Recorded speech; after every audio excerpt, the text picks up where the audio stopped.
Okay, I'm in the process of making a siphon. A pump to pump my transmission fluid out of my mower.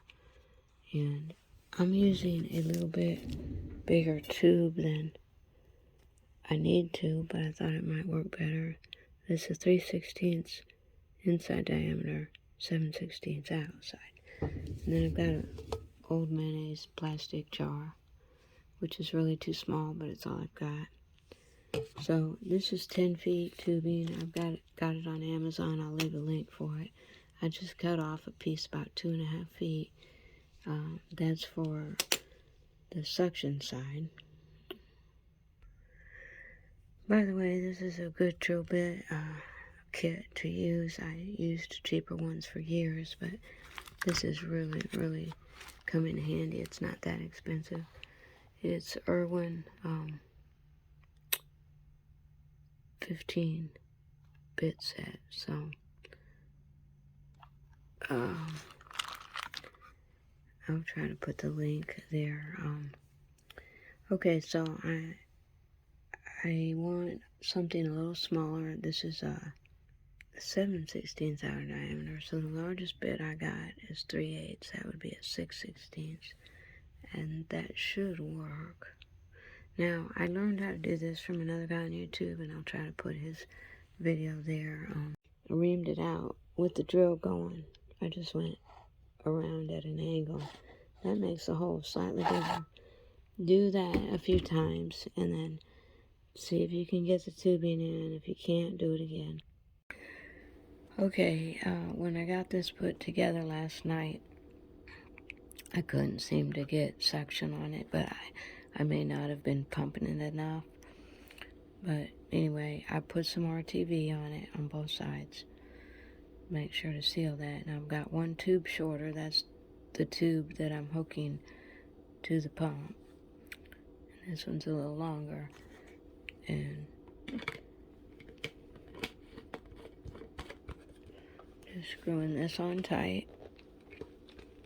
Now, when you check this, I gotta get the other end.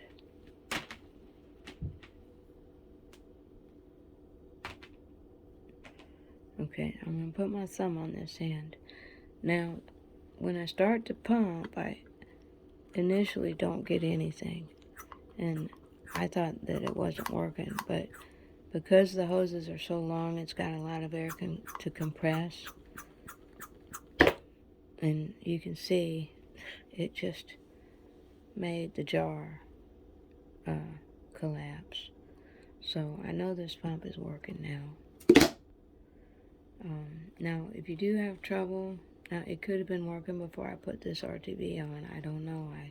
I didn't pump it a lot. But anyway, if it still doesn't pump once you have the RTV on, you can try putting electrical tape around the threads of the jar and then screw the lid on. That's in the video I'll attach in the description. He shows how he does that. But this is going to help me get my transmission fluid out of my mower because there's no drain plug. So I'm real happy about that.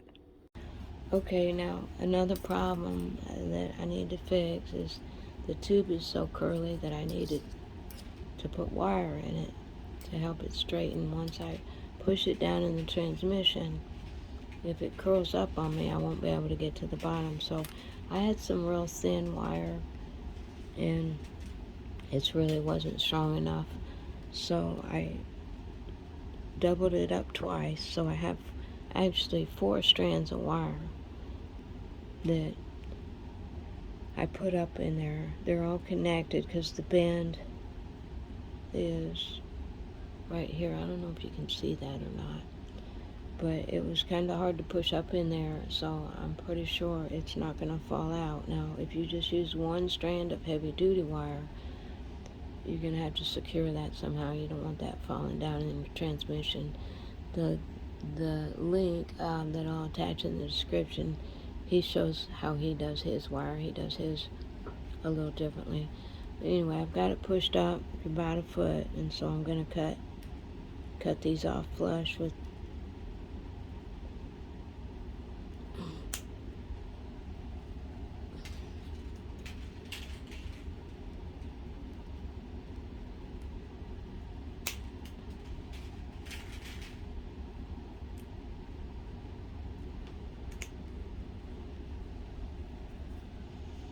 Okay, that's pretty flush. So now you can see I can bend this just about any way, and it's not going to be curly like the rest of it.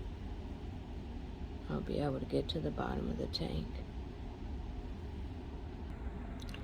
If you want to see this in action, I'll be listing changing my transmission oil in my LTX 1050 Cup Cadet probably in a couple weeks. So once I get that video made, I'll try to put the link in the description here, and you can see how this worked for me. Thank you for watching.